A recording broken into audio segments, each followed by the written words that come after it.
Already? Okay, great. Okay, so I'm back for my last lecture, and I hope you had a fun tutorial. Mijo told me he had fun, so that's good.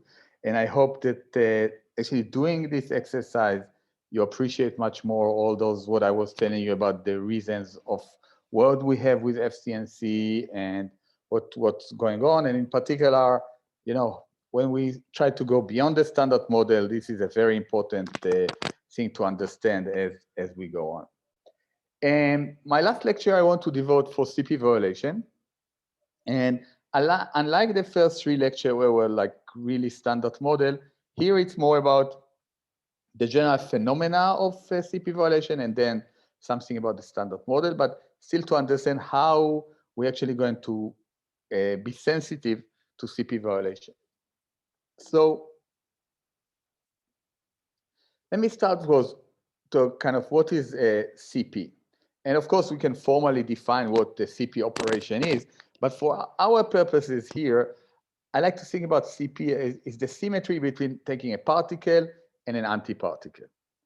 And if CP is violated, that is, if CP is not a good symmetry of nature, then we can have something like this, that we have some process where we have some A go to some B, and this A doesn't have to be a particle, it can be some set of particles going to another set of particles, is not the same as the inverse process A bar going to B bar, okay? That's what CP is, okay?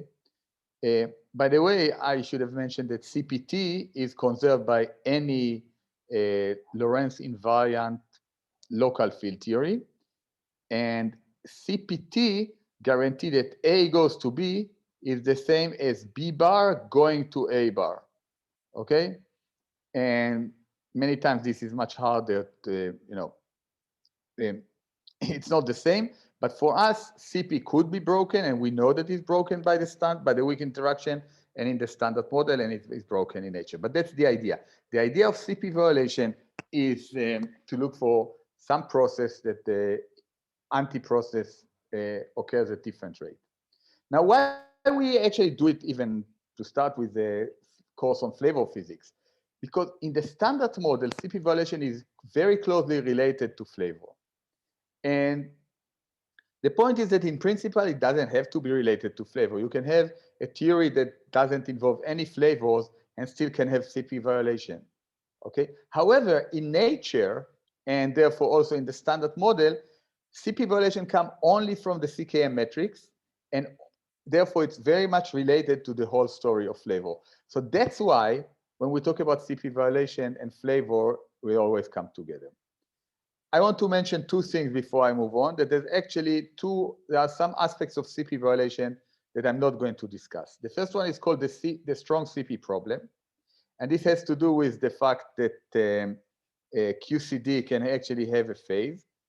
It's not directly related to flavor. It's also related to flavor to some degree. It's a whole different topic, and I'm not going to discuss it. The other issue that I'm not going to discuss it is also the need for CP violation for biogenesis. It's, again, a very interesting story that we know that we need CP violation in cosmology.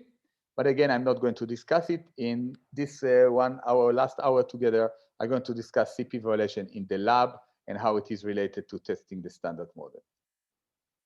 So, what to do with CP violation, okay? So the basic idea is to look for processes where we can measure CP violation.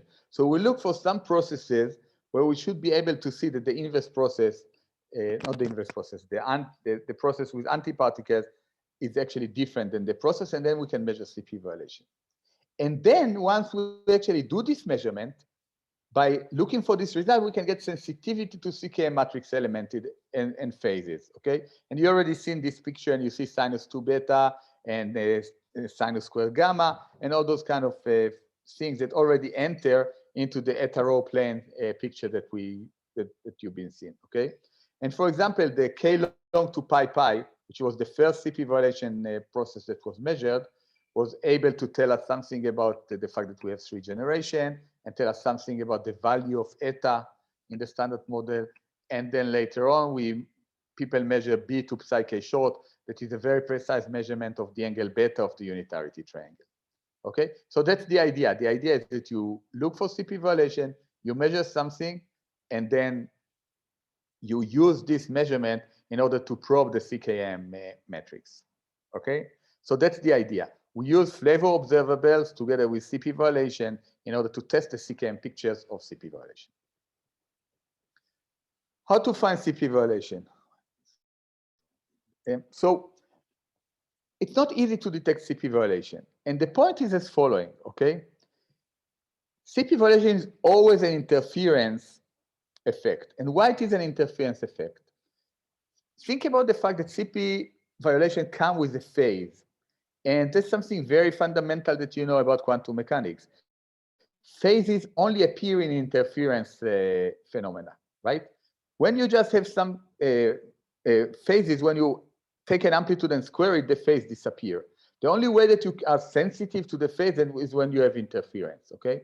So there's already tell you that CP violation is a far from trivial things to do because interference effects are in many times much more subtle and smaller than non-interference effects, okay?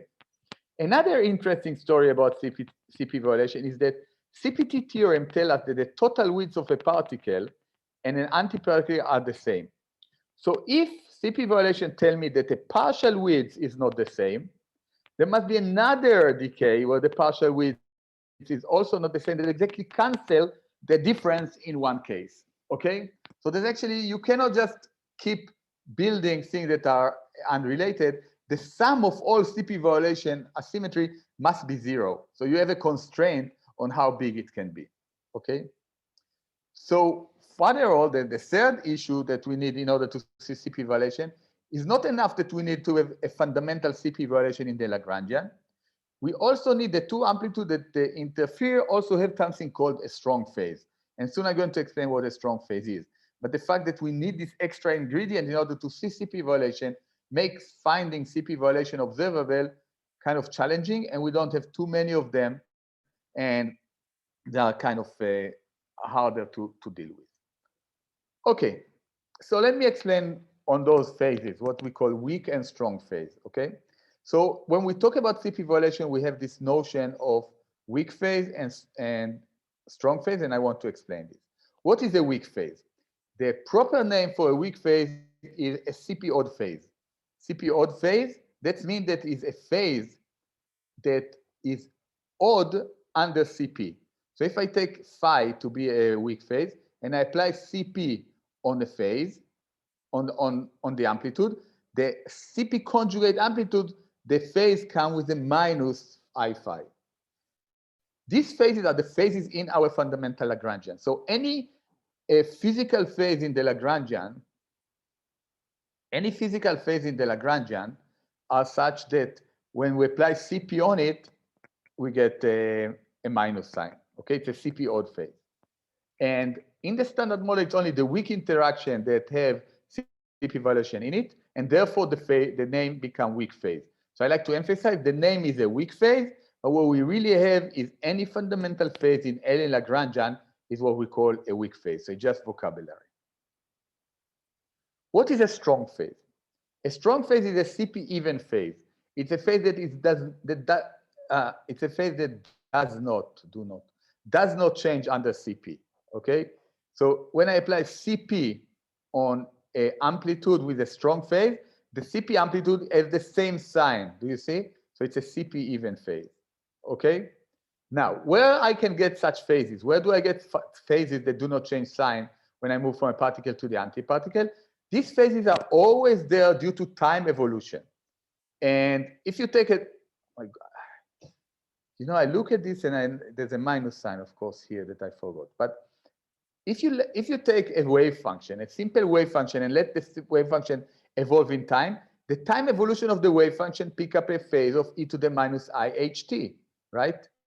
And I don't care if it's a wave function of an electron or a wave function of a positron. Whenever I move forward with time, the phase is the same. I don't care if I have a particle on an antiparticle as time goes forward, okay? So we understand what a strong phase is a CP even phase, and we understand that CP even phases always come from some time evolution that we have. Now, for a free particle, this time evolution is very easy. What is the phase that a free particle acquires when it's propagated in time?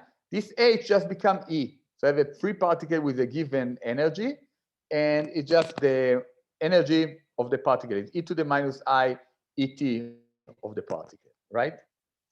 However, when we have a strongly coupled theory like QCD, then the situation is more complicated. We can think about it in the following sense. Let's think about something like this. We can have a particle that produces a pi plus pi minus, and then due to the strong interaction, this pi plus minus can actually have an extra interaction that ended up with pi plus pi minus going to pi zero, pi zero. We call it a rescattering of hadrons. Rescattering of hadron is basically the fact that we can have things that going on shell. They're going on shell, therefore they have a time evolution and they pick up a phase. But this phase is really, really far from trivial to calculate because it's not a free particle. It's still a very complicated, strong dynamics that take care of things, okay? So these phases are very hard to calculate, and that's why we call them a strong phase, because they come from the strong interaction, they come from QCD, okay? So again, to conclude here, the strong phase is a CP even phase. Sometimes it's easy to calculate when we have a free particle. Sometimes it's hard to calculate when it's actually come together with QCD and we don't know what we have. Good. Any question about the notion of weak or strong phase?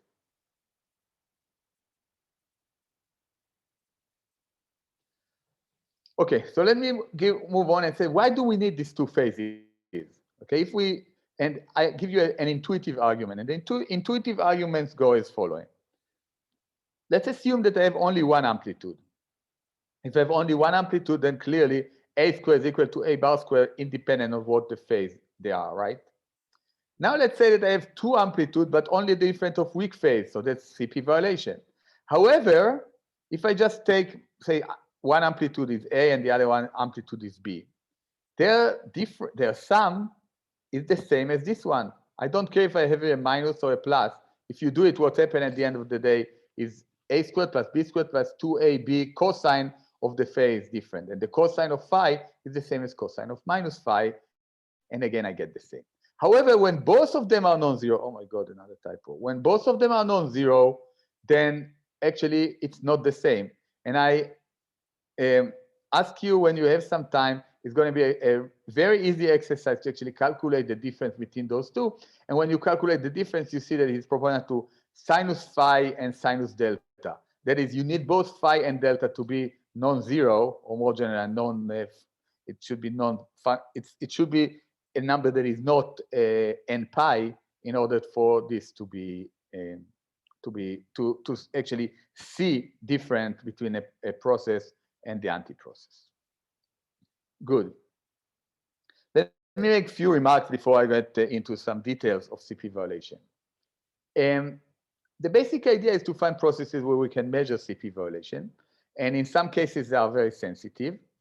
But in principle, we can actually establish the fact that we have CP violation in a given theory. I want to emphasize, in a given theory, I can test if I have CP violation or not without measuring CP violation. And you may be surprised by this, but it's actually something that you know really from middle school or high school, whenever you learn about geometry of triangles.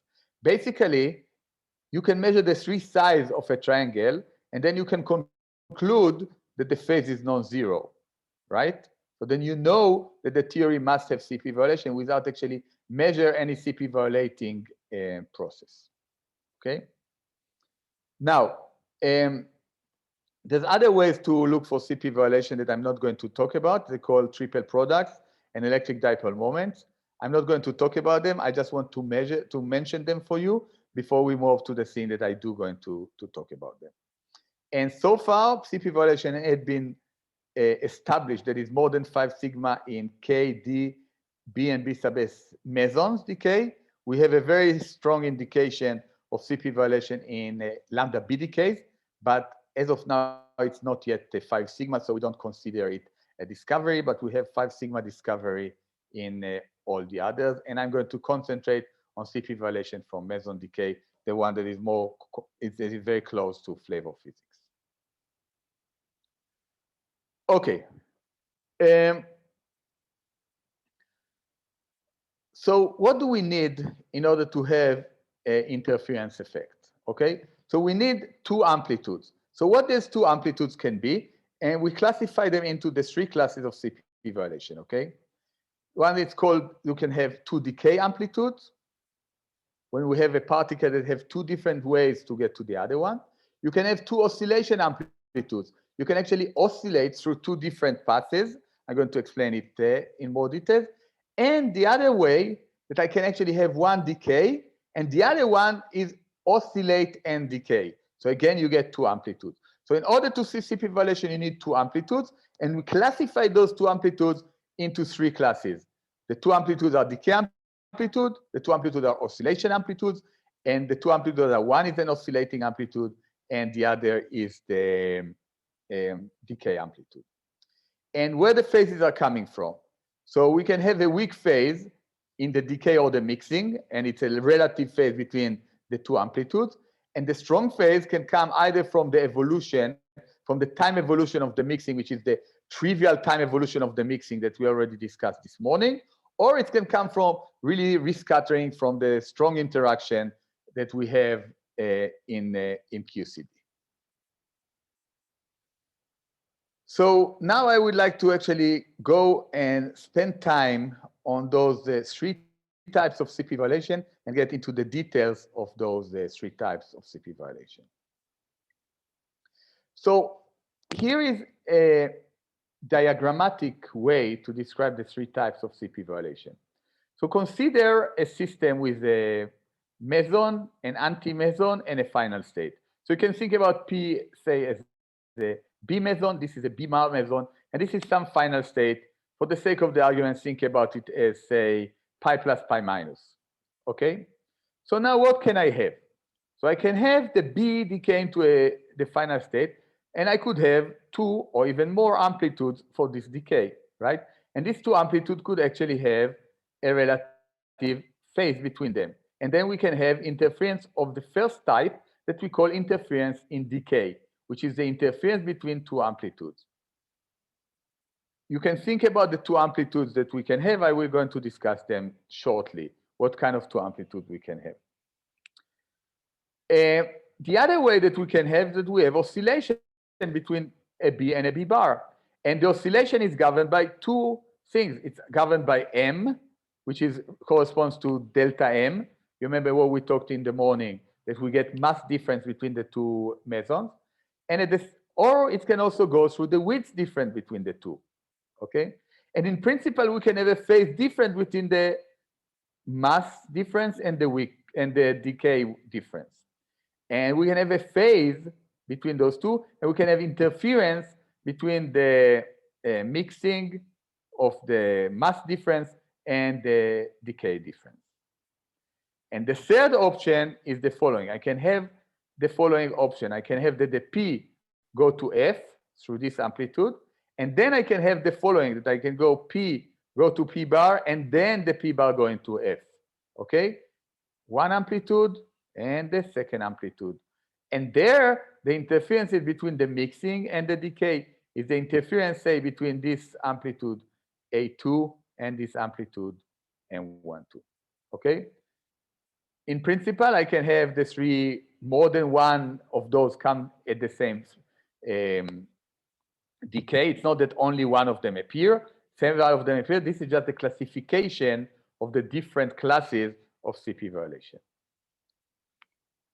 Any questions on this classification? Okay, so let me move on. And what I like to do now, I like to talk about the CP violation in decay. And for CP violation in decay, what we have two decay amplitudes, and such that the amplitude, the total amplitude of B to F and let's say a B bar to F bar are not the same, okay? And how do we measure it? We measure it by the absolute, by measuring the decay width. So what we are doing, we measure the decay width of a B bar to an F bar minus the decay width of B going to an F. And when you calculate it, you find that this difference is given by the following formula: A bar over A squared minus 1 over the sum. Okay? And what is A bar over A minus 1 is sensitive to A squared minus, or A bar squared minus A squared.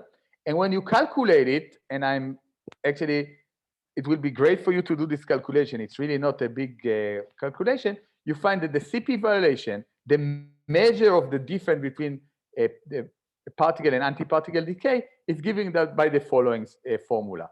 To leading order in this R. So let me back up a little. I write the amplitude as A times 1 plus R, the exponent. So what is A is an overall amplitude that cancels in the ratio. 1 is just the leading amplitude, and R is the ratio of the small amplitude over the large amplitude. Okay, I can always choose R to be less than 1 by say I have two amplitudes. I know in principle, I know the magnitude. So R is the ratio between the small over the large one. And then I have two phases. Phi is the weak phase difference between the two amplitudes, and delta is the strong phase between the two amplitudes. And then you find the two leading order in R, where R is the ratio of the small to large amplitude. That's the answer. Of course, we know how to calculate it to higher orders. It's just for simplicity that I don't write the full formula. But what we see here, we find that the ACP is proportional to three factors, okay? It's proportional to the ratio of the two amplitudes. That's kind of intuitive, right? If you have two interference amplitude and CP violation has to come in the interference, the bigger the two amplitudes are, the bigger you can have the CP violation. It's also proportional to sinus phi, where sinus phi is the sign of the weak phase. Clearly, when the weak phase goes to 0, you cannot have CP violation. And the last one is the sign of the strong phase. And here, there's not too much intuition beside what I was telling you a few minutes ago. We just really need two different strong phases in order to see the CP violation. Okay. Now, many times we care about phi. Why? Because phi is related to the fundamental theory. It's related to the CKM angle. Okay. So if we know R and we know delta, we can get phi. Now, sometimes actually you want the other way around. Sometimes you actually like to understand more QCD. So you take phi and you look for cases where you know phi, assuming the standard model, and you know R, then you can say get delta or things like that. Now, this CP violation in decay works for both charge and the neutral hadron. Good. So what I want to do now, I will be a little quiet. I want to ask you for one example where we can actually do CP violation. And that's the example of B going to K pi. So what I'm asking you to do, and I'll be quiet for 2 minutes, is to, here is my alarm clock, is to write the two amplitudes that contribute to B going to K pi, and tell me what is the weak phase between those two amplitudes and what are those two amplitudes. Write it to yourself, and then I'm going to talk to you. Okay? So I'll be quiet now for 2 minutes. Hopefully, is the question clear? I want you to actually look for the decay B to K pi and write the amplitude for both the two amplitudes and see how we get CP violation in decay in B to K pi.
Okay. Well, I cannot ask you to write it in the chat, but let me show you what we have. So here is an example of two amplitude, and I hope you got it.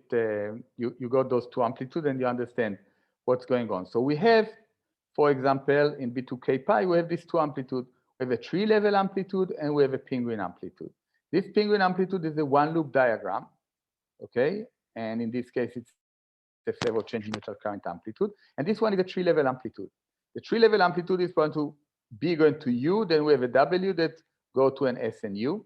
And the CKM factor that enter here, this is VUB, and this is VUS, okay, one with a star. What we have here we have all the quarks running in the loop, and the most important one is the top quarks, and the top quarks have VTB, VTS.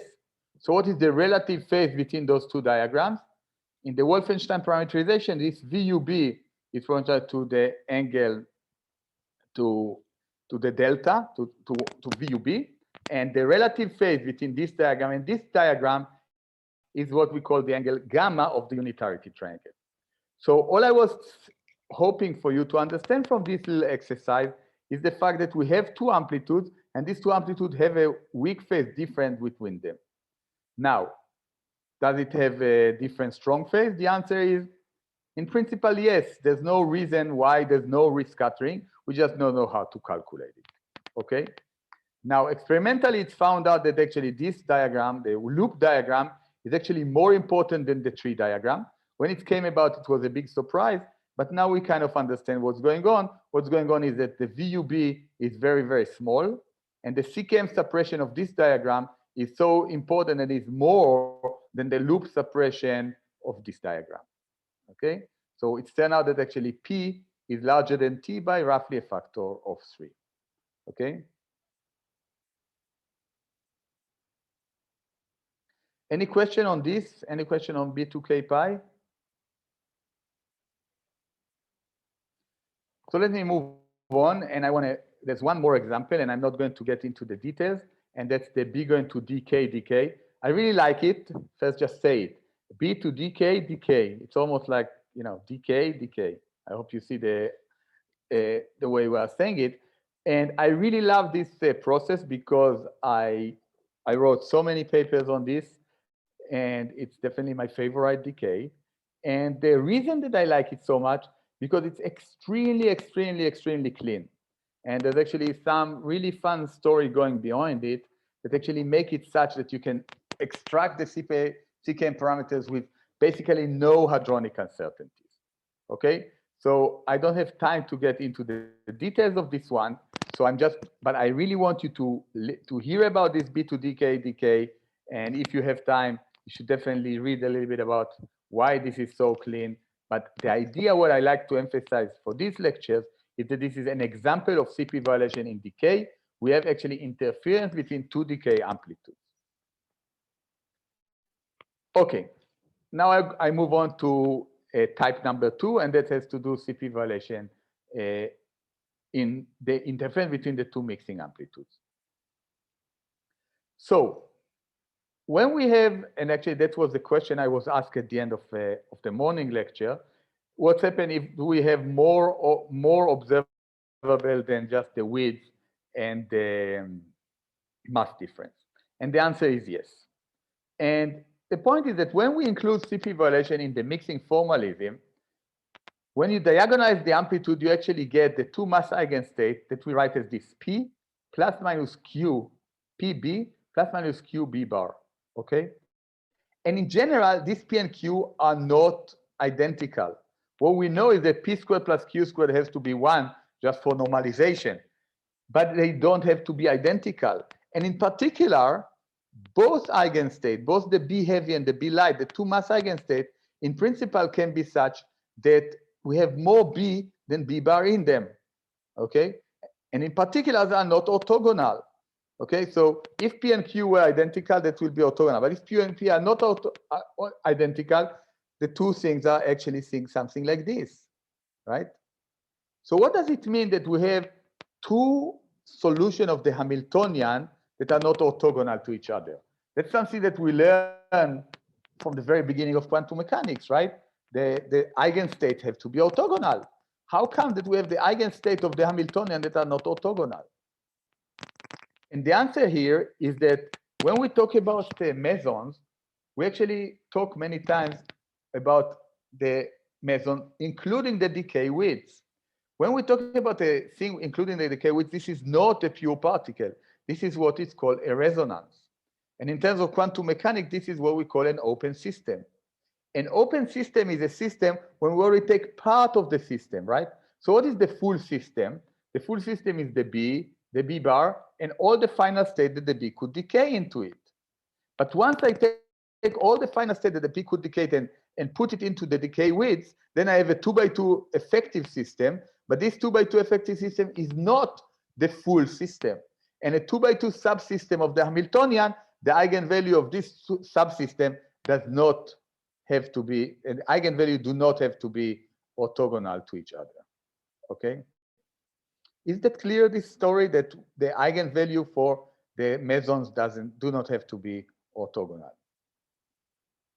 And it turned out, and I'm not going to get into the algebra, that the condition for not orthogonality is CP violation. In a system that has CP conservation, the two mass eigenstates must be orthogonal. And the reason is as following. We know that when we have something that commutes with the Hamiltonian, any non-degenerate eigenstate must be also an eigenstate of all the operators that commute with the Hamiltonian. And the mass eigenstate of the B heavy and B light, are non-degenerate. Therefore, they must have a well-defined CP in a CP conserving theory. And when they have well-defined CP, then they are orthogonal. However, when CP is violated, then this condition is not there anymore, and the B heavy and B light are not, could be non-orthogonal. They do not have to be orthogonal. Okay, so let me talk about CP violation in mixing, which actually really is a way to measure the fact that Q and P are not the same, or a way to measure the non-orthogonality of the two mass eigenstates. And this is measured by looking for decay, semi-electronic decays of, for example, of the K long. So what do we have when we have the K long decay into a positron and the K long decay into the electron? In a CP conserving theory, this difference have to be exactly 0, and it's actually measured to be non-zero, and the difference between them is proportional to Q over P minus 1, or proportional to the difference between Q over P. Again, I'm not going to show you the algebra, I'm just showing you that I'm just making this statement that they are sensitive to this. And this is the way for us to actually tell fundamentally what is the difference between matter and antimatter. And I have this a little stupid story, but I like to tell because it's kind of really, you appreciate how important is this measurement, is the fact that we can really tell matter from antimatter. And the story goes as following. Let's say that a spaceship of aliens is coming toward the Earth, okay?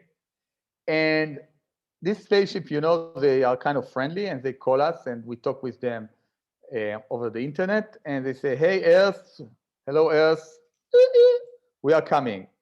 And what was the first very important question we have to ask them, okay? A very important question has to be asked is, are you guys made out of matter or antimatter?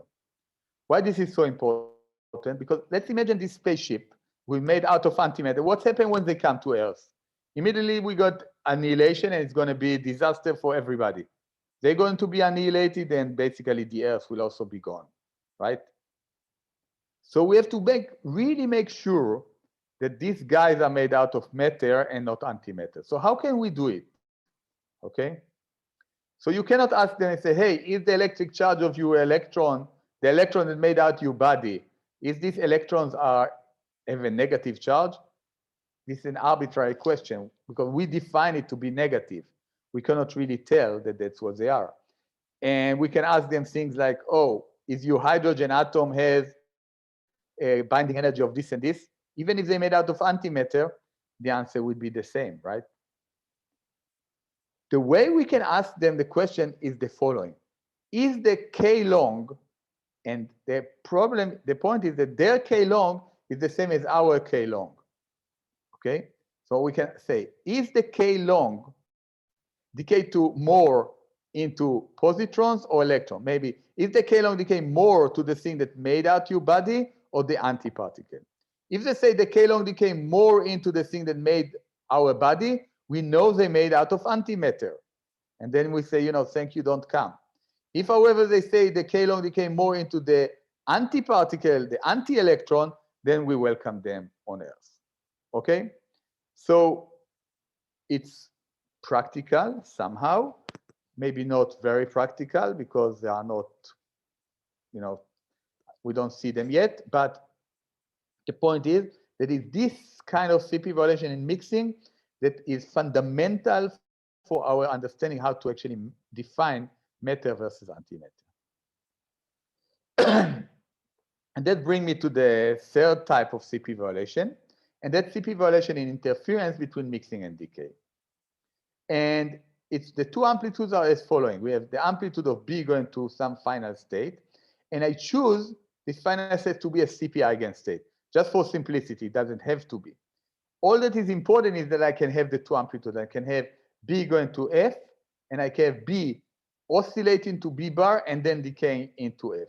We say the B first oscillate and then decay, but of course it's quantum mechanics. There's no before and after. So we have just two amplitudes, B going to F and B going to B bar going to F, okay? And now we actually like to go to the case, what we call the clean case. There's only one decay amplitude. So here there's no two decay amplitude that interfere. And it's also very nice that we can forget about one of the mixing amplitude. We can forget about the width amplitude. And then we have only two amplitude that mix, the direct decay and then the mix and decay one, okay? Now, in the case that F is a CP eigenstate and we consider only one decay amplitude, then the size of F of the amplitude of B and the amplitude of B bar to the same final state, the amplitude is the same. But there is some phase between them, and this is what we are after. So we define the following very famous parameter lambda, and unfortunately, it's still called lambda. And you remember we talked about lambda, which was the Wolfenstein parameter. Lambda is also wavelengths. It's many other things in physics. It also happened to be this very important parameter that we talk about when we talk about CP violation in flavor physics. And this parameter lambda is defined to be Q over P, A bar over A. Okay, and this parameter is physical. It's physical in a sense that both the magnitude and the phase of lambda is something that we can measure. Okay, so lambda Q over P, A bar over A is something that we can measure, and this lambda carry an index F. I did write it because it depends. For any different final state, we have a different lambda. Okay, so we can have CP violation if lambda is not equal to plus minus 1. When the magnitude of lambda is not 1, it can come from two reasons. Either A bar over A is not 1, or Q over P is not 1. When A bar over A is not 1, that's CP violation in decay. That's what we call the type 1 that we talked about. If Q over P is not equal to 1, then lambda is not equal to 1. That's because we have CP violation in the mixing. The third option is that lambda is actually equal to 1, the absolute value, but the phase is not 1. So imaginary lambda is not 1. Okay, case shit. The case is interference between mixing and decay. Okay, so this is the case that we call interference between mixing and decay. The magnitude of lambda could be 1, but the phase is not 1, and that's a signal of CP violation. Okay. So how do we measure it? How do we measure what is the formalism of measure the CP violation in this case? So we are doing the following. At t equals 0, we produce something that we have a well-defined flavor eigenstate, okay? And we let it evolve with time. And then we compare it to the case where at t equals 0, we had the B bar. So B of t is something that at t equals 0 is also B. And CP violation of the third type, of the type that between mixing and decay, has to do with the different time evolution of the two systems. So the B evolve differently than the B bar. And in particular, this CP violation that I define here is in the case that lambda is equal to 1, in the easy case, it's given by this really cool, nice, sweet formula. Okay? The difference between those things is as an oscillation, which is sinus delta MT. So this is the same oscillation frequency that we talked about, that it was only proportional to delta M. And the amplitude of this oscillation, okay, the size of this oscillation is proportional to imaginary lambda. So all we need to do is to measure this difference. We know delta M because we measured the oscillation already. And then we can fit to a well-known frequency. We fit it to a known frequency, and all we need to fit is the amplitude of this difference between the two oscillations. Okay? And once we know it, we get the phase between the mixing and the decay amplitude. Okay? Now there's cases that we have only one dominant decay amplitude, and then all the hadronic physics cancel. That's a big deal.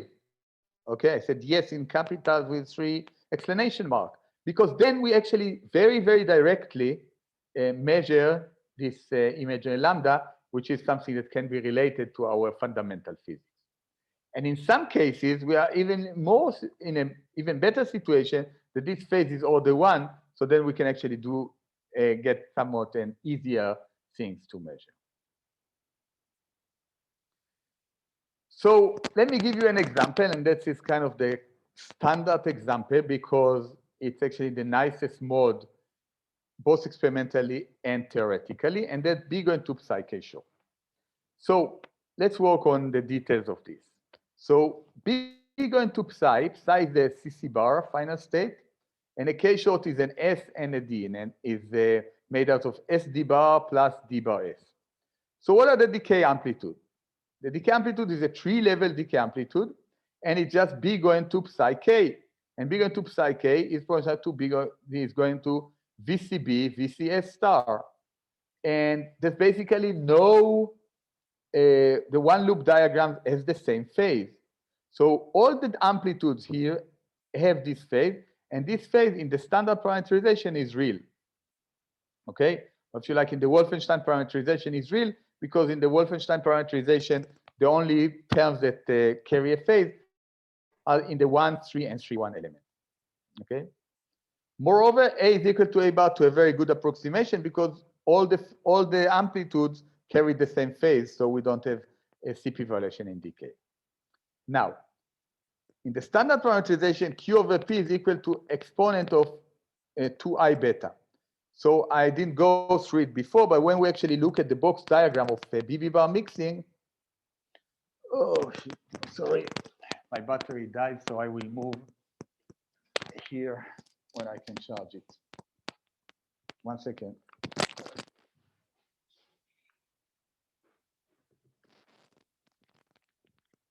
Okay, I'm back and I'm charging, so I will not turn off you. So what I want to say is that when we look at the box diagram, the phase of Q over P comes from the box diagram, and in the box diagram is the one that actually gives us BB bar mixing. And in this phase, the phase that comes in the BB bar mixing, we have the B going to a D with a top in the middle. So then we have VTD, and VTD is equivalent to the phase beta of the unitarity triangle. Okay. So then what we get the following thing, that imaginary lambda, which is imaginary of Q over P A bar over A, is actually proportional to the phase between A bar, and Q over P, which is sinus 2 beta. And this is very, very clean sinus 2 beta. I mean, the error here are less than 1 degree, okay? Less than 1% of what we see here, okay? So that's the whole deal of what we are doing here. We can actually do the time-dependent oscillation, and we find that the measuring of the amplitude of the oscillation give us a very clean information about a phase of the unitarity triangle, one of the angle of the unitarity triangle.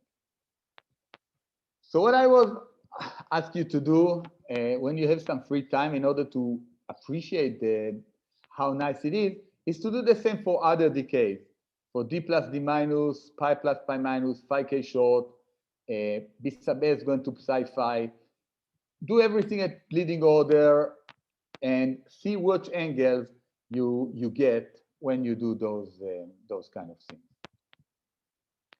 Are there any questions?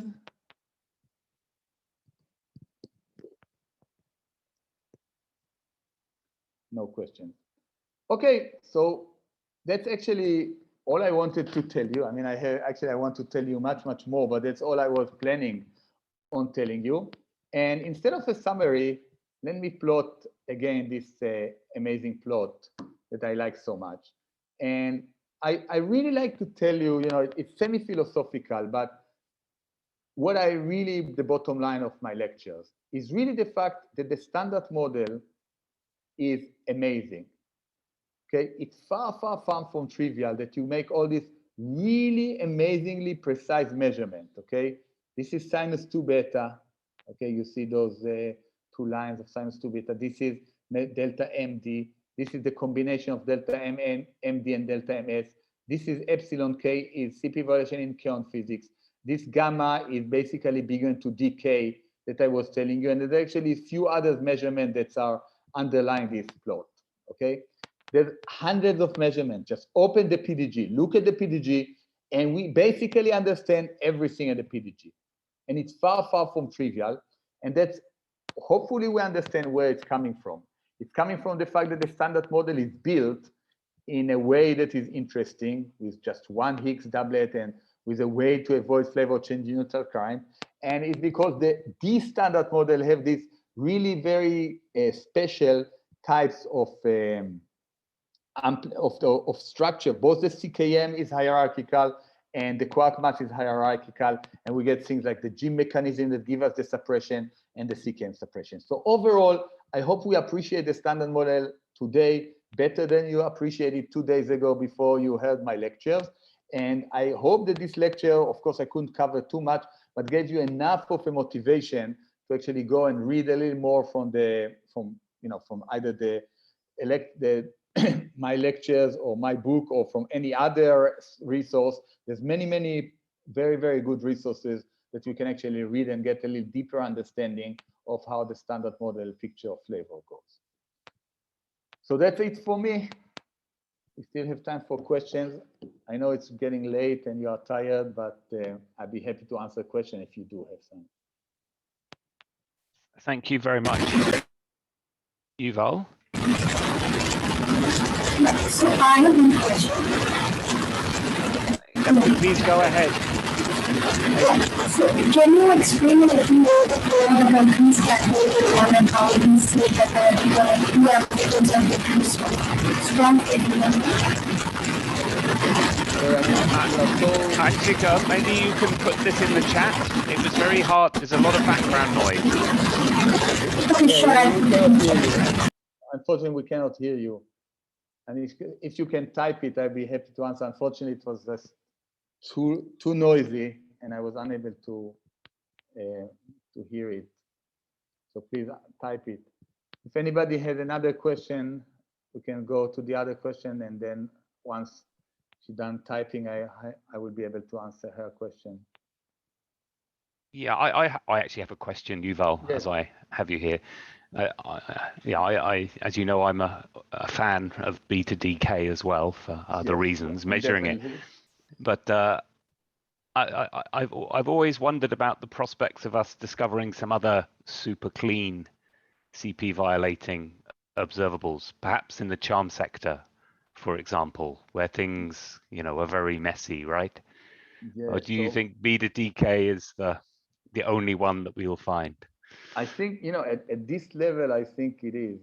It's not. I don't see anything that comes close to this. And of course, that's also my dream, and I always been trying to come with more and more of those, and it's very hard. Let me just mention, although I didn't cover it in this lecture, is that about a year ago we put out a paper that I'm really excited about, where we actually show that you can get very clean measurement of eta from kaon physics. And you can do it by looking for the time-dependent oscillation in k going to mu. And it's very clean, but it's clean at the level of being going to psi k short. It's clean at the level of 1%, it's probably below 1%, but it's not below 1. It's not below 1 per mil.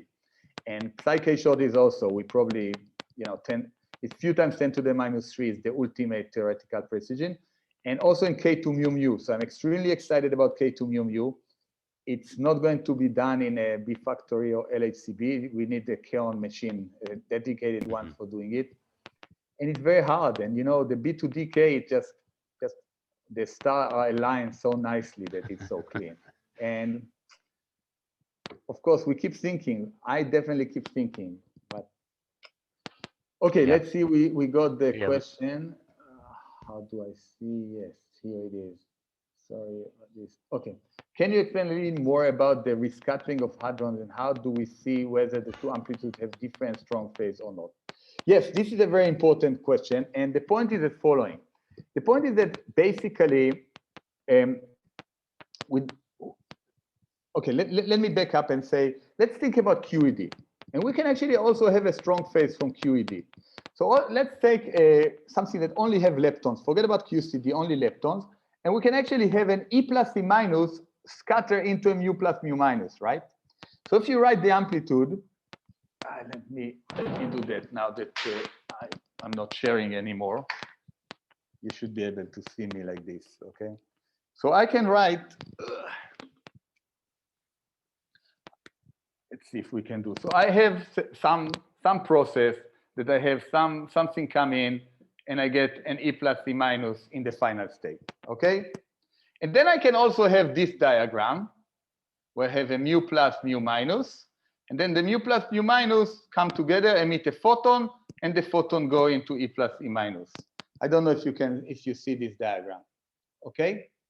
So what's happened here is that here I have a direct decay into E plus E minus, and here I have a mu plus mu minus intermediate state. And usually we denote it like this. That means that this mu plus mu minus could be on shell. What does it mean that they are on shell? When they are on shell, that means that they actually carry a phase with them. Because what does it mean to be on shell? To be on shell means that you are actually have an e to the minus IET. There's a real particle, and the real particle give us e to the I. An off-shell particle, there's no e to the I. Okay. Another way to think about it, if you think about a propagator, that you have when you have something that on shell, the propagator, you have the I epsilon in the propagator. But I really like this intuition. When something is on shell, then it carry a phase because it go forward in time. Okay. So you also have it in QED, and in QED we actually can calculate it because it's a perturbative story.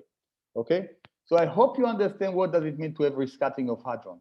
It's really the same as the diagram I plot you. Just you have two particles come together and they can be on shell and they're part of the total amplitude that give you the final state. Okay. Now, how do we know if we have rescattering or not? The answer is that many times we don't know. Many times we just say it's QCD. I don't know how to calculate. By the way, this rescattering that I have in electron and muon, it's calculable, and we know that it's very small. It's of order alpha over 4 pi, and something like this is like 10 to the minus 3. So it's a very, very small effect because because electromagnetism is very, very weak. But for the strong interaction is strong, so then it is we don't know what is the value of this. So the answer is we don't really know if we have a strong phase difference or not in general. I hope it answered the question. Yeah, okay, thanks. Okay. I have another question. It is from the morning lecture. So can you go ahead? Let's see. I mean, it's very hard to understand. There's a lot of background, but maybe I will be able to understand. Please go ahead. Okay, so in the morning lecture, when you said that there is mass difference and decay difference, X and Y, the two parameters. Sorry, I didn't understand. Okay, maybe I'll again write in the chat. Yes, yeah, I'm sorry, I didn't catch it either. Yeah. I don't know. Yes, somehow when you say I will write in chat, that I was able to understand. But I guess when it's come to physics, then it's become too hard to understand. Unfortunately, there's so much background. So please write it down, and I will try my best to answer. Okay, yeah, please write it there on the chat, and then we'll answer it there. And let me, once you are writing, let me elaborate a little more on the story of the. Oh, I'm still sharing my screen, so it was hard for you to see. Let me stop sharing. Then, because when you stop sharing, then you could have seen the amplitude, what I was plotting big. I would say that recently, I think that's actually what's happened in the last few years, that we try to think about the strong phase as something that we like to understand from measurements. And what I was telling you is something that we used most of the time is to think, I don't know what the strong phase is. We like to get the weak phase. Now, sometimes we try to do the other way around. We say, I assume that I know the weak phase from other measurements, and I try to extract the strong phase. And by extracting the strong phase, I learn something about QCD.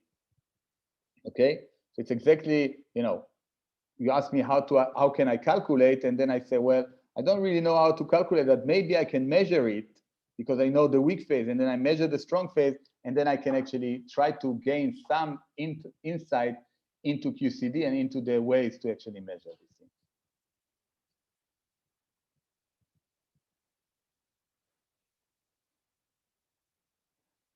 Okay, it is related to the morning lecture. When we discuss about X and Y, the order of X and Y are the same for D and K, while for B sub D and B sub S, there is a difference of order 2. Is there any particular reason for that? Yes, so there is a very interesting reason for that, and it's actually 2 different reasons. So let's start with Y in the B sub D and the B sub S, X is much bigger than Y. And the reason there is that Y, you can think about Y, it's coming from something that is related to the width. And the width is related to particles that are on shell, okay?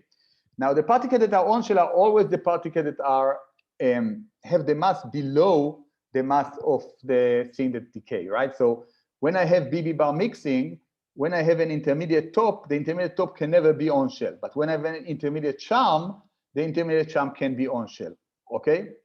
And then the G mechanism basically tell you that that contribution from the top is much stronger than the contribution from the charm, and therefore that contribution to the delta M is much bigger than the contribution to delta gamma.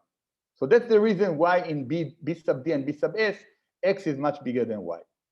Now let's move to charm physics. And in charm physics, the dominant one in the loop is actually the S quark. And the S quark is such that actually it can be on shell. And we expect them to be roughly the same, okay?